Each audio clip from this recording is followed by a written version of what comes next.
আহি আছে বিজেপিৰ সভাপতি পদৰ নিৰ্বাচন। কোন হ'ব ৰাজ্যিক বিজেপিৰ নতুন সভাপতি? কি হ'ব বৰ্তমানৰ সভাপতি ভৱেশ কলিতাৰ ভৱিষ্যত? ভাৰতীয় জনতা পাৰ্টিয়ে নিৰ্বাচন কৰিব নতুন ৰাজ্যিক সভাপতি। 16 জানুৱাৰীলৈ মনোনয়নৰ দাখিল প্ৰক্ৰিয়া। 17 জানুৱাৰীত অনুষ্ঠিত হ'ব নিৰ্বাচন। ৰাজ্যিক সভাপতি নিৰ্বাচনক লৈ মন্তব্য কৰিলে মুখ্যমন্ত্ৰী ডক্টৰ হিমন্ত বিশ্ব শৰ্মাই। অহা পৰহি দিনাখন 17 তাৰিখে আমাৰ ৰাজ্যিক সভাপতি নিৰ্বাচন প্ৰক্ৰিয়া সম্পূৰ্ণ হ'ব। অহাকালি নিশা 7 বজালৈকে মনোনয়ন পত্ৰ দাখিলৰ সময় থাকিব। যদি এখন মনোনয়ন পত্ৰ থাকে তেতিয়াহ'লে আমাৰ 17 তাৰিখে 11টা বজাত তেখেতক সভাপতি হিচাপে ঘোষণা কৰা হ'ব। যাৰে নামাংকন পত্ৰ থাকে, এখনতকৈ অধিক থাকে, তেতিয়াহ'লে আমি তাক ষ্টেট কাউন্সিলৰ মেম্বাৰ নিযুক্তি হৈছে। তেখেতসকলৰ ভোটদানেৰে আমাৰ সভাপতিজন নিৰ্বাচিত হ'ব। ভৱেশ কলিতাই হেৰুৱাব নেকি কামাণ্ড? কোনে লাভ কৰিব সভাপতিৰ দায়িত্ব? সভাপতি নিৰ্বাচন কৰিবলৈ আহি আছে কেন্দ্ৰীয় নেতৃত্ব। মুখ্যমন্ত্ৰী হিমন্ত বিশ্ব শৰ্মাই প্ৰকাশ কৰিলে সভাপতি নিৰ্বাচনৰ বাবে আহিবলগীয়া কেন্দ্ৰীয় নেতৃত্বৰ নাম। অহাকালি আমাৰ ৰাষ্ট্ৰীয় সাধাৰণ সম্পাদক সুনীল বানচালজী আহিব, সম্বিত পাত্ৰ আহিব আৰু আমাৰ প্ৰভাৰী হৰীশ দ্বিবেদী আহিব। তিনিওগৰাকীয়ে আমাৰ দলৰ নেতৃবৃন্দৰ লগত কথা পাতি সভাপতি পদৰ বাবে যিমান দূৰ সম্ভৱ এজন উমৈহতীয়া প্ৰাৰ্থী স্থিৰ কৰিব আৰু সন্ধিয়া 7 বজাৰ পৰা নামাংকন পত্ৰ দাখিলৰ প্ৰক্ৰিয়া আৰম্ভ হ'ব।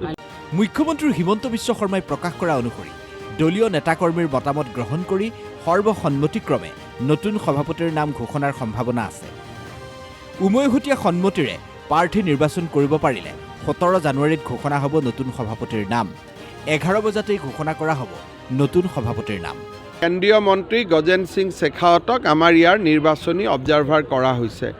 গতিকে গোটেই বিষয়টো অহাকালি পৰিষ্কাৰ হ'ব আৰু 17 তাৰিখে 11 বজাৰ পিছত এই গোটেই সংগঠন পৰ্বৰ যিটো এটা ডাঙৰ আমি এটা প্ৰক্ৰিয়া যোৱা 4 মাহ ধৰি চলাই আছিলোঁ, সি এক প্ৰকাৰ ৰাজ্যিক পৰ্যায়ত সামৰণি পৰিব।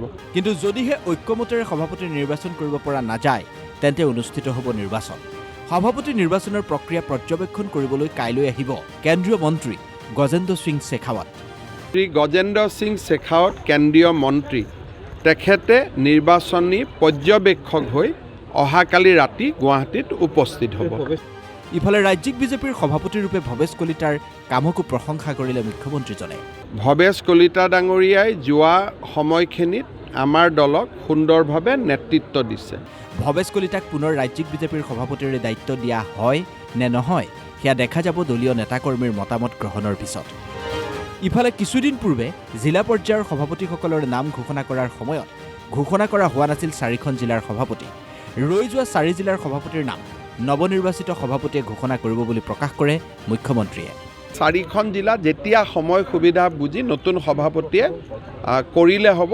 তাত আৰু সাংগঠনিক নিৰ্বাচন নহয়। এই 4খন জিলা যি বাকী আছে, দলৰ নৱনিৰ্বাচিত ৰাজ্যিক সভাপতিয়ে কথা বতৰা পাতি এই 4খন জিলাত নতুন সভাপতি নিয়োগ কৰিব। মিৰ্জাৰ পৰা গিৰীন্দ্ৰ কলিতাৰ ৰিপৰ্ট DY365।